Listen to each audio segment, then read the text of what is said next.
अब आपको यहाँ एक प्रमाण और बताना चाहेंगे कि जब कृष्ण जी को एक शिकारी ने विषाक्त तीर मारा, उस समय कृष्ण जी मृत्युशैया पर थे और तब अर्जुन ने कहा कि भगवान, मैं कुछ प्रश्न पूछना चाहता हूँ। और श्री कृष्ण जी ने कहा कि अर्जुन, पूछ ले, जो कुछ पूछना है, मेरी अंतिम घड़ियां हैं।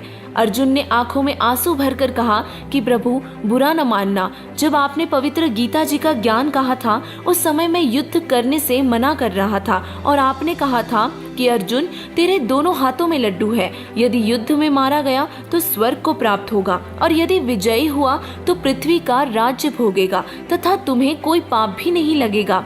हमने आप ही की देख रेख व आज्ञा अनुसार युद्ध किया। प्रमाण के लिए देखिए पवित्र गीता जी के अध्याय 2 श्लोक 37 और 38 में। हे भगवान, हमारे तो एक हाथ में भी लड्डू नहीं रहा, ना तो युद्ध में मरकर स्वर्ग प्राप्ति हुई तथा अब राज्य त्यागने का आदेश आप दे रहे हैं और ना ही पृथ्वी के राज्य का आनंद ले पाए। ऐसा छल युक्त व्यवहार करने में आपका क्या हित था?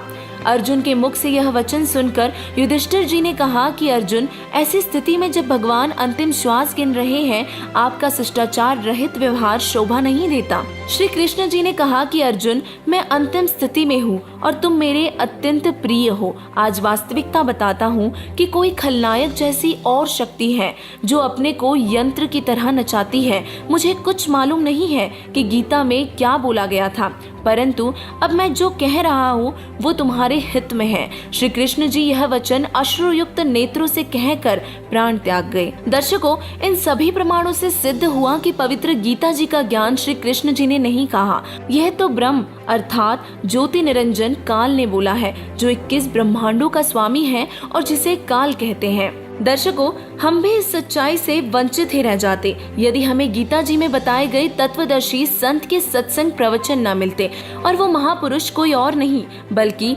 जगत गुरु तत्वदर्शी संत रामपाल जी महाराज जी ही है। अतः आप सभी से हमारी प्रार्थना है कि आप सब भी संत रामपाल जी महाराज जी के सत्संग प्रवचन सुनिए और उन्हें शास्त्रों से मिलान करके देखिए।